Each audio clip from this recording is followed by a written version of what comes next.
Hello मेरे प्यारे बच्चों, कैसे हैं आप सब। आई होप आप सब ठीक होंगे, मस्त होंगे और अच्छे से पढ़ाई कर रहे होंगे। तो बच्चों, आज मैं फिर आप लोगों के लिए बहुत ही मोस्ट इंपॉर्टेंट क्वेश्चन लेके आई हूँ, जो एग्ज़ाम के लिए बहुत ही ज़्यादा इंपॉर्टेंट है, जो सब्जेक्टिव से है। ठीक है, मानव शास्त्र से, एंथ्रोपोलॉजी से। तो बच्चों, आज बिना वक्त गवाए चलो क्वेश्चन की ओर चलते हैं। ठीक है, अगर आप लोग चैनल पर नए हैं तो चैनल को सब्सक्राइब करें और वीडियो को लाइक करना ना भूलें और कॉमेंट में बताना वीडियो कैसा लगा। ठीक है, चलो। तो हमारा पहला क्वेश्चन क्या है आज का। तो बच्चों, मेरे प्यारे बच्चों, आज हमारा पहला क्वेश्चन है वो है, संस्कृति से आप क्या समझते हैं। संस्कृति से आप क्या समझते हैं। ये बहुत ही मोस्ट इंपॉर्टेंट क्वेश्चन है, क्योंकि ये 2016, 17, 18 और 20 में पूछा गया है। ठीक है, तो देखिए आंसर क्या है। संस्कृति शब्द का प्रयोग अनेक अर्थों में किया गया। संस्कृति शब्द संस्कृत भाषा से लिया गया है। संस्कृत और संस्कृति दोनों ही शब्द संस्कार से बने हैं। संस्कार का अर्थ है कुछ कृत्यों की पूर्ति करना। एक हिंदू जन्म से ही अनेक प्रकार के संस्कार करता है, जिनमें उसे भिन्न प्रकार की भूमिकाएं निभानी पड़ती है। ठीक है, एक हिंदू जो होता है ना, वो जन्म से ही अनेक प्रकार के संस्कार करता है, जिससे उसे भिन्न प्रकार की भूमिकाएं निभानी पड़ती है। जो जैसा होता है उसे मतलब संस्कार के हिसाब से अपनी संस्कृति पे चलता है, उससे निभानी पड़ती है वो चीज़। तो देखिए, हर्ष कोटोविट्स संस्कृति को पर्यावरण का मानव निर्मित भाग कहते हैं। मेलिनोवस्की एवं रेडक्लिफ बाउंड संस्कृति मानवीय आवश्यकताओं की पूर्ति का साधन बनते हैं। ठीक है, क्या बनते हैं, मानवीय पूर्ति का साधन बनते हैं। ठीक है, चलिए आगे देखते हैं। हावेल के अनुसार संस्कृति सीखे हुए व्यवहार प्रतिमानों का कुल योग है, जो किसी समाज के सदस्यों की विशेषता है, जो एक प्रणाली शास्त्रीय विरासत का परिणाम नहीं है। ठीक है, तो बच्चों, ये बहुत ही मोस्ट इंपॉर्टेंट क्वेश्चन है। आप लोग एक बार रीडिंग मार लीजिएगा और अच्छे से 2-3 बार रीडिंग मारिएगा तो याद हो जाएगा। ठीक है, क्योंकि आप लोगों के पास बिल्कुल टाइम नहीं है, कल तो आप लोगों का एग्ज़ाम है ना। तो देखिए, ये बहुत ही इंपॉर्टेंट क्वेश्चन है, संस्कृति से आप क्या समझते हैं। और ये 2016, 17, 18, 20 में पूछा गया है। ठीक है, इसलिए बिल्कुल लापरवाही मत करना। आज जितना पढ़ना हो पढ़ लो, कल कुछ ये इसको आप पकड़ के लाके दोबारा एग्ज़ाम नहीं दे सकते हैं, कल ख़त्म हो जाएगा। ठीक है, चलो दूसरा क्वेश्चन क्या है मेरे प्यारे बच्चों। तो दूसरा क्वेश्चन है, टोटम से आप क्या समझते हैं। टोटम से आप क्या समझते हैं सवाल है। ठीक है, तो चलिए आंसर देते हैं। टोटम की परिभाषा देते हुए हावेल लिखते हैं, टोटम एक पदार्थ प्राय एक पशु अथवा पौधा है, जिसके प्रति एक सामाजिक समूह के सदस्य विशेष श्रद्धाभाव रखते हैं और जो वह अनुभव करते हैं कि उनके और टोटम के बीच भावनात्मक समानता का विचार बंधन है। ठीक है, वो भावनात्मक समानता का विचार है, वो टोटम के बीच में ये वो अनुभव करते हैं श्रद्धा भाव से। ठीक है, चलिए 1 नंबर का मतलब ये टोटम की परिभाषा थी। अब देखिए फ्राइड के शब्दों में, टोटम को फ्राइड के शब्दों में। ठीक है, तो देखते आंसर क्या है। टोटम एक पशु है, चाहे भक्ष्य या हानि रहित, भयंकर या डरावना हो, जो भी हो वो एक पक्षी है, एक पशु है। ठीक है, और यदा कदा एक पौधा अथवा एक प्राकृतिक पदार्थ जैसे वर्षा यह जल भी हो सकता है, जिसका कि समक्ष गोत्र में घनिष्ठ संबंध हो। ठीक है, जिसका गोत्र में घनिष्ठ संबंध हो। ठीक है, चलिए तीसरा देखते हैं। तीसरा क्या है, गोल्डन विजर। ये फ्राइड के शब्दों में था। ठीक है, ये फ्राइड ने ये इन शब्दों में उसने कहा था कि टोटम एक पशु है, चाहे वो कितना भी हानिकारक हो, कितना भी भयंकर हो या कितना भी डरावना हो, या यदा कदा एक पौधा अथवा एक प्राकृतिक पदार्थ जैसे वर्षा या जल भी हो सकता है, जिसका कोई समक्ष गोत्र में घनिष्ठ संबंध हो। ये किसके शब्दों में था, तो ये फ्राइड के शब्दों में था। ठीक है, चलिए अब गोल्डन के विजर के अनुसार देखते हैं क्या है। गोल्डन विजर के अनुसार गोत्र में विभाजित अनेक आदिम जनजातियां में गोत्र नाम एक पशु, पौधा अथवा वस्तुओं के प्रति विशिष्ट मनोभाव रखते हैं। इसी को मानवशास्त्री टोटम कहते हैं। ठीक है, गोल्डन बीज के अनुसार क्या है, ये गोत्र में विभाजित अनेक आदिम जनजातियां में गोत्र नाम एक पशु, पौधा अथवा वस्तुओं के प्रति विशिष्ट मनोभाव रखते हैं। इसी को मानवशास्त्र टीम टोटम कहते हैं, ठीक है। इसी को मानव शास्त्र क्या कहते हैं, टोटम कहते हैं। ये किसके अनुसार है, तो ये गोल्डन बीजर के अनुसार है, ठीक है। चलिए आगे देखते हैं। उपयुक्त परिभाषाओं से स्पष्ट है कि टोटम कई पेड़ पौधा, पशु पक्षी या अभौतिक वस्तु हो सकता है जिसे एक गोत्र के सदस्य विशेष श्रद्धा और सम्मान की दृष्टि से देखते हैं, उनकी पूजा और आराधना करते हैं। एक टोटम गोत्र के सदस्य के लिए पूजनीय वस्तु होती है। कभी कभी उसे वह अपने पूर्वजों के रूप में स्वीकार करते हैं। यह हमें यह भी ध्यान में रखना है कि टोटम गोत्र का एक अंग है, ना कि संपूर्ण गोत्र, ठीक है। टोटम गोत्र का एक अंग है, ठीक है, वो संपूर्ण गोत्र नहीं है बोल रहा है, ठीक है। तो इन तर्कों से ये साबित होता है, ठीक है। देखिए शुरू से देखिएगा, टोटम से आप क्या समझते हैं। चलो अब नेक्स्ट क्वेश्चन की ओर चलते हैं। ये देखिए, ये जो है ना जाति और जनजाति और जाति में अंतर, ये बिल्कुल भी बहुत ही मोस्ट इंपॉर्टेंट क्वेश्चन है, तो इसको बिल्कुल मिस मत करना। चाहे उन लोग याद करो ना करो, पर ये वाला क्वेश्चन ना आप बिल्कुल याद करके जाना, ठीक है। और अगर वहाँ पे आए ना क्वेश्चन पे, तो बिल्कुल ऐसे ही खंबा बना के लिखिएगा, ठीक है। इससे नंबर ज़्यादा मिलते हैं, ठीक है। देखो क्या है, जनजाति एवं जाति में अंतर स्पष्ट करें। ये कब कब पूछा गया है, तो 2014, 15, 19, 24 में पूछा गया है क्वेश्चन है, ठीक है। जनजाति एवं जाति में अंतर स्पष्ट करें। तो चलिए आंसर देखते हैं क्या है। जनजाति का विकास, जनजाति और जाति में लिख ले, दो हिस्सों में इसको बांटो, एक साइड में जनजाति लिखना और एक साइड में जाति लिखना। और आंसर देखिए, पहला क्या है, पहला नंबर, जनजाति का विकास एक निश्चित भूभाग, भाषा और संस्कृति के आधार पर होता है। देखिए जनजाति का जो विकास है वो भूभाग, भाषा और संस्कृति के आधार पर हुआ है, ठीक है। जनजाति का विकास किसके आधार पर हुआ है, तो भाषा और संस्कृति के आधार पर हुआ है, ठीक है। वही दूसरी तरफ देखिए जनजाति, जाति एक मानव निर्मित व्यवस्था है और इसकी सदस्यता मुख्यतः जन्म के आधार पर मिलती है। बिल्कुल, ये जनजाति ये भूभाग और भाषा और आधार संस्कृति के आधार पर मिलती है, और जाति जन्म के आधार पर मिलती है, ठीक है। हर किसी को अपनी जाति जन्म के हिसाब से मिलती है। आप जिस कास्ट में पैदा होगे, जिस जाति में पैदा होगे, उसी जाति के कहलाओगे, ठीक है। चलिए अब देखते हैं इसका दूसरा नंबर क्या है। देखिए दूसरा है, जनजातियों में परस्पर उच्च एवं नीच की भावना अथवा एक ही जनजाति में जाति जैसे श्रेणियों का अभाव पाया जाता है। बिल्कुल, जनजातियों के परस्पर में उच्च नीच की भावना अथवा एक ही जनजाति में जाति जैसी श्रेणियों का अभाव भी पाया जाता है, ठीक है। वही दूसरी तरफ जाति में देखते हैं, जाति एक मानव निर्मित व्यवस्था है और इसकी सदस्यता मुख्यतः जन्म के आधार पर मिलती है। जाति एक मानव निर्मित व्यवस्था है और जो इसकी सदस्यता है ये मुख्यतः जन्म के आधार से ही मिलती है, ठीक है। चलिए अब तीसरा देखते हैं। तीसरा पॉइंट क्या है, जनजाति के सदस्यता विविध प्रकार के व्यवसायों में लगे होते हैं। व्यवसाय परिवर्तन के लिए कई कठोर नियम नहीं है, ठीक है। कोई कठोर नियम नहीं है जनजाति में। जनजाति के सदस्य विविध प्रकार के व्यवसायों में लगे होते हैं। व्यवसाय परिवर्तन के लिए कोई कठोर नियम नहीं है, ठीक है।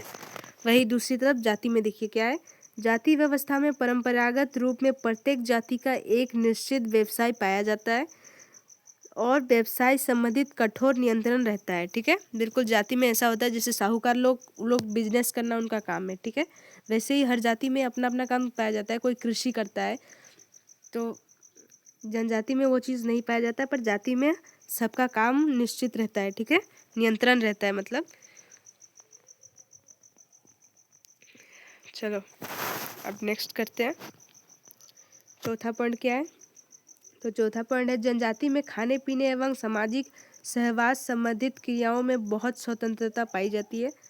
ये जो है ना, जनजाति में खाने पीने एवं सामाजिक सहवास संबंधित क्रियाओं में बहुत स्वतंत्रता पाई जाती है, ठीक है। वही दूसरी तरफ जाति में क्या है, देखिए, प्रत्येक जाति अपने सदस्यों पर अपने जातियों के साथ साथ रहने एवं खाने पीने संबंधित कुछ ना कुछ निषेध लगती है, ठीक है। चलो ये क्या है, प्रत्येक जाति अपने सदस्यों पर अपने जातियों के साथ रहने एवं खाने पीने संबंधित कुछ ना कुछ निषेध लगती है, ठीक है। वही देखिए पांचवा ऑप्शन क्या है इसमें, तो ये पांचवा पॉइंट है, जनजातियों का एक पारंपरिक राजनीतिक संगठन होता है तथा जनजातीय पंचायत द्वारा संचालित होता है, ठीक है। जनजातियों का क्या होता है, एक पारंपरिक राजनीतिक संगठन होता है, ठीक है। और ये जनजाति पंचायत द्वारा संचालित होती है। और वही दूसरी तरफ जाति में देखिए क्या है, जाति एक मानव निर्मित व्यवसाय है और इसकी सदस्यता मुख्यतः जन्म के आधार पर मिलती है। जाति एक क्या है, जाति एक मानव निर्मित व्यवस्था है, इसकी सदस्यता मुख्यतः जन्म के आधार पर मिलती है। जाति में अधिकतर सेम ही लिखोगे, ठीक है। चलिए अब लास्ट पॉइंट क्या है देखिए, तो लास्ट पॉइंट है जनजाति एक आत्मनिर्भर इकाई है जिसका बाहरी दुनिया से बहुत कम संबंध है, ठीक है। जनजाति क्या है, एक आत्मनिर्भर इकाई है जिसका बाहरी दुनिया से बहुत कम संबंध है, ठीक है। वही दूसरी तरफ जाति में देखिए, जाति को व्यापक आर्थिक संरचना के अंतर्गत एक उप इकाई माना जाता है, ठीक है। जाति को व्यापक आर्थिक संरचना के अंतर्गत एक उप इकाई माना जाता है, ठीक है। तो आई होप जाति और जाति और जनजाति में आपको अंतर पता चल गया। देखिए ये बिल्कुल ही बहुत ही इंपॉर्टेंट क्वेश्चन है। मैंने आपको बहुत सारे 6 पॉइंट लिखाई हूँ। अगर आप लोग 3 भी लिख के आ जाओ ना तो मुझे बहुत खुशी होगी। कम से कम देखिए लॉन्ग क्वेश्चन में पूछा तो आपको सारे लिखने होंगे, ठीक है, क्योंकि लॉन्ग क्वेश्चन में ज़्यादा लिखना पड़ता है। मैं अभी बता रही हूँ, लॉन्ग क्वेश्चन में आप अगर देखिए 5 नंबरिया क्वेश्चन हुआ ना तो बिना कुछ सोचे चुपचाप 1.5 पेज के कम मत लिखना, वरना नंबर नहीं मिलेगा।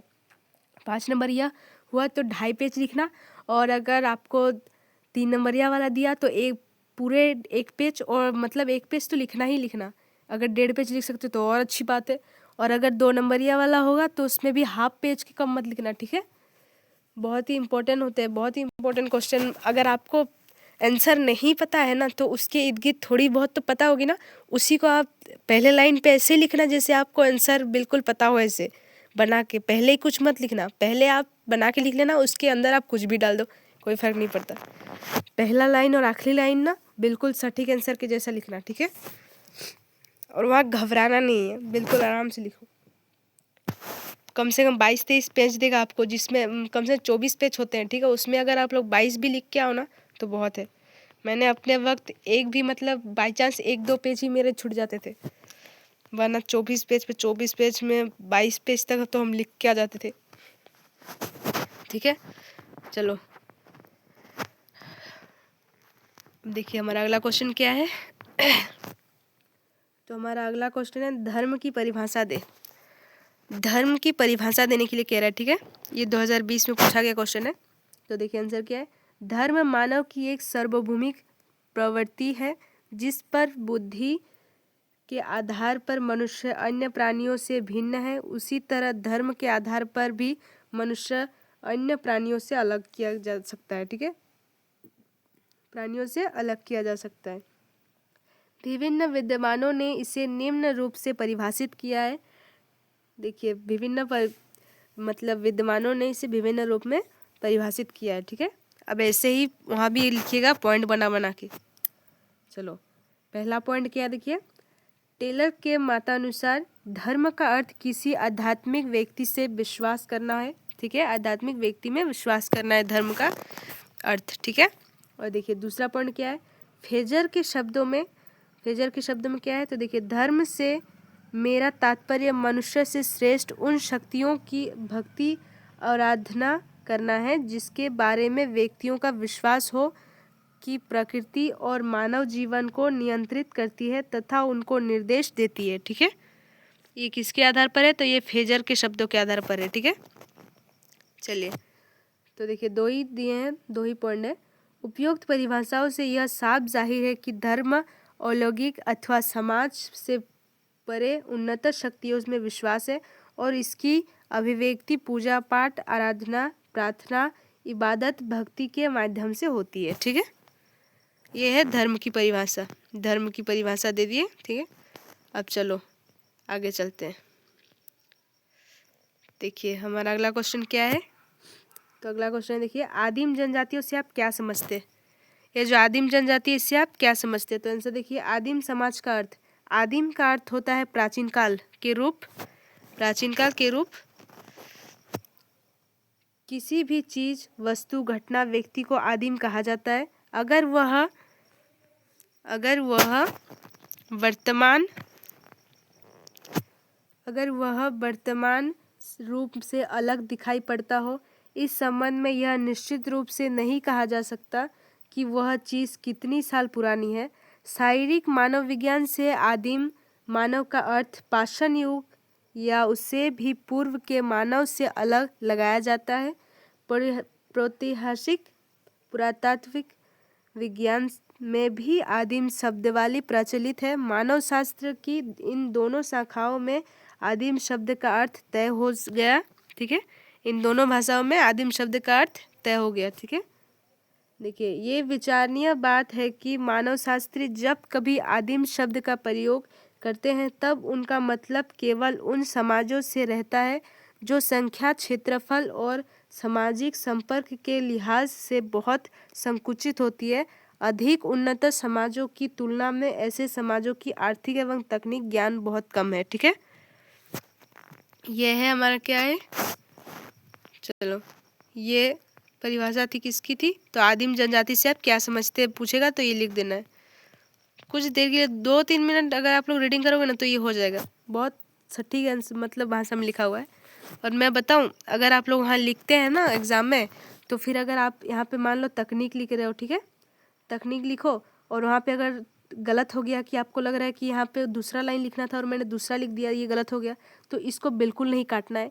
वहाँ एग्ज़ाम पेपर में काटा कुटी तो बिल्कुल मत करना, काटना मत, उसको रहने ही देना। उसके आगे में सही आंसर लिख दो। ठीक है, उसको काटना मत। जहाँ ऐसे सब्जेक्टिव लिख रहे हो और मान लो बीच में यहाँ पे गलत हो गया, यहाँ तक लिखे हो और यहाँ पे गलत हो गया, तो इसको बिल्कुल नहीं काटना है। ठीक है, उसको काटना नहीं है, उसके आगे से ही आंसर, उसके आगे से और लिखते चलो। ठीक है, लेकिन काटना नहीं है बिल्कुल भी नहीं। एक पेपर में एक रॉप मत करना है, कभी काटना ही मत, चाहे गलत भी क्यों ना हो जाए। उसको आप काटोगे तो वहाँ पे जल्दी नज़र चला जाता है एग्जामिनर का, उन लोग उतने अच्छे से चेक नहीं करता। अगर आप लोग पहला लाइन और सेकंड लाइन और उसको आप लिखने का तरीका देखता है वो, ठीक है, इसलिए वहाँ काटना तो बिल्कुल नहीं है। गलत हो जाए फिर भी नहीं काटना है, उसके आगे पे सही आंसर लिख देना, लेकिन उसको काटना नहीं। ठीक है, मैंने लिखा है एग्ज़ाम इसलिए मैं बता रही हूँ, प्लीज़ मेरी बात मान लेना। आप लोग एग्ज़ाम है पर आज मुझे डर, आज मुझे खुद लग रहा है, पता नहीं क्यों लग रहा है जैसे मेरा एग्ज़ाम है। कोई नहीं, चलो देखिए हमारा अगला क्वेश्चन क्या है, मानव विज्ञान और मनोविज्ञान में संबंध बताइए। ये जो मानव विज्ञान है और ये मनोविज्ञान है ना, इसमें संबंध बताइए। ठीक है, तो चलिए आंसर देखते हैं। मानव विज्ञान का संबंध मानव विकास के अध्ययन से है, जबकि मनोविज्ञान का संबंध मानव मस्तिष्क और मनोचिकित्सक विज्ञान से है। ठीक है, तो मानव विज्ञान का संबंध मानव से है, ये बात जानिएगा, और मनोविज्ञान का संबंध मस्तिष्क से है और मस्तिष्क मन चिकित्सक विज्ञान से है। ठीक है, मानव विज्ञान के अंतर्गत मानव के पूर्वजों के खोपड़ी पर कपाल के आधार पर मानव विकास और भिन्न कालों में मानव जीवन से होमोसोफियस अर्थात मानव जीवन का अध्ययन शामिल है। ठीक है, मानव विज्ञान के अंतर्गत जन्म से पूर्व बाल व्यवस्था से लेकर मृत्यु पूर्व तक शारीरिक व मानसिक विकास शामिल है। ठीक है, मानसिक विकास शामिल है। चलो आगे, ये किसका था, ये तो मनोविज्ञान और मानव विज्ञान के बीच में संबंध क्या है ये बता दिए। ठीक है, इसको भी थोड़ी देर की रीडिंग मारोगे तो ये हो जाएगा, बहुत आसान शब्दों में लिखा है। चलो ये देखिए हमारे, ये बहुत ही मोस्ट इम्पोर्टेंट क्वेश्चन है, इसको तो बिल्कुल मिस मत करना। क्या है, झारखंड की जनजातियों की आर्थिक समस्याओं का वर्णन करें। ये 2015, 16, 17, 18, 22, 24 में पूछा गया क्वेश्चन है। ठीक है, तो इसलिए इसको तो आप बिल्कुल भी मिस मत करना। क्या पता इस साल भी पूछ दे, क्योंकि ये जैसे पूछता है ना, देखिए 15 में पूछा था, 16 में पूछा था, 17 में पूछा था, 18 में पूछा था, 22, 24 में पूछा है, तो क्या पता इस बार भी किस्मत चमक जाए। तो प्लीज़ इसको देख के चलो। ठीक है, देखिए झारखंड की जनजातियों की आर्थिक समस्याओं का वर्णन करें, तो आंसर क्या है, जनजातियों की आर्थिक समस्या निम्नलिखित रूप से चर्चित है। ठीक है, तो देखिए पहला है स्थानांतरित खेतों की समस्या, स्थानांतरित खेती की समस्या। खेती करने का जनजातियों का तरीका बहुत ही पिछड़ा हुआ है, इसमें अनाज कम मात्रा में घटित किस्म पैदा होता है। ठीक है, जिस तरीके से वो लोग खेती करते हैं ना, उसमें कम अनाज पैदा होते हैं, मतलब उन लोगों को नुकसान होता है इससे। ठीक है, चलो आगे देखो, दूसरा है भूमि व्यवस्था से संबंधित समस्या, उनकी भूमि से भी संबंधित समस्या है। जनजातियों का भूमि पर एकाधिकार होता था और वे अपनी इच्छानुसार उसे काटते और जलाते रहते थे, परंतु कानून द्वारा ऐसे करना निषेध घोषित कर दिया गया। साथ ही नई भूमि व्यवस्था द्वारा दी गई भूमि पर बस कर जनजातियां खेती करना नहीं चाहती है, क्योंकि स्थानीयकरण खेती को वो अपने धर्म का अंग समझते हैं। ठीक है, वो अपने धर्म का अंग समझते हैं। चलो अब तीसरा देखते हैं। तीसरा क्या है? तीसरा पॉइंट, जंगल से संबंधित समस्या। तो जंगल से संबंधित क्या समस्या थी उनकी? तो जिन जंगली वस्तुओं, पशु, वृक्ष और आदि पर पहले जनजातियों का पूर्ण अधिकार था, उन पर आज सरकार और उसके ठेकेदारों का नियंत्रण हो गया है, जो कि जनजातियों का खूब शोषण करते हैं। ठीक है, सरकार के ठेकेदारों का अधिकार हो गया, जो उन पे खूब शोषण करते हैं, उन पे जुल्म करते हैं मतलब। ठीक है, देखिए अब चौथा पॉइंट क्या है? अन्य समस्याएं। अन्य आर्थिक समस्या है ऋणग्रस्तता, मतलब उधार लेना, औद्योगिक श्रमिकों की, मतलब फैक्ट्रियों में जो काम करते हैं उन श्रमिकों की, मुद्रा व्यवस्था का प्रचलन, पैसों का प्रचलन, उनको दूसरे आश्रित कर दिया है, उससे दूसरों पर आश्रित कर दिया है, मतलब वो लोग दूसरों पर निर्भर करते हैं इन कारणों पर। ठीक है, चलो आज का ये लास्ट क्वेश्चन था। आई होप आपको वीडियो अच्छा लगा हो। एग्जाम लिखने जाने से पहले प्लीज़ ये वीडियो देख लेना, क्योंकि इसमें बहुत ही मोस्ट इंपॉर्टेंट क्वेश्चन दिया हुआ है। इसके बाद मैं एक और क्वेश्चन दूंगी, अभी एक और वीडियो अपलोड करूंगी, वो भी देख लीजिएगा। ठीक है, और कमेंट में बताना वीडियो कैसा लगा, क्वेश्चन कैसे लगे, और कल आप लोग अच्छे से एग्ज़ाम लिखना, बिल्कुल घबराना मत। और जो मन में आए, मतलब पहले तो जिन क्वेश्चनों का आप लोग आंसर जानते हो, पहले उन क्वेश्चनों को लिख लेना। उसके बाद जो सब नहीं जानते हो उस पर ध्यान देना। ठीक है, पहले ही जो नहीं जानते हो उसको ही मत देखना, पहले जो जानते हो उसको लिख लेना। ठीक है, और वहाँ एकदम साफ साफ लिखना। गलती हो जाए फिर भी नहीं काटना है, उसको काटना तो बिल्कुल नहीं। अगर गलत हो जाए तो उसके आगे से ही सही आंसर लिख दो, उसके आगे से ही और लिखते जाओ, लेकिन उसको काटना नहीं है। क्रॉस करोगे तो पहले एग्जामिनर का वहीं पे नज़र जाएगा जहाँ पे आप काट रहे हो, तो उसको अगर नहीं भी पता चलेगा कि वहाँ पे गलत है, फिर भी पता चल जाएगा वहाँ पे गलत लिखा हुआ है। ठीक है, तो आपको काटना बिल्कुल भी नहीं, किसी भी हालत में मत काटना। मैं इतने ज़्यादा बार बोल रही हूँ, मत, प्लीज़ मेरी बात मान लेना। ठीक है, आप ही का फ़ायदा होगा। चलो अब कल मिलते हैं नेक्स्ट वीडियो में, आई मीन आज ही मिलेंगे नेक्स्ट वीडियो में। बाय।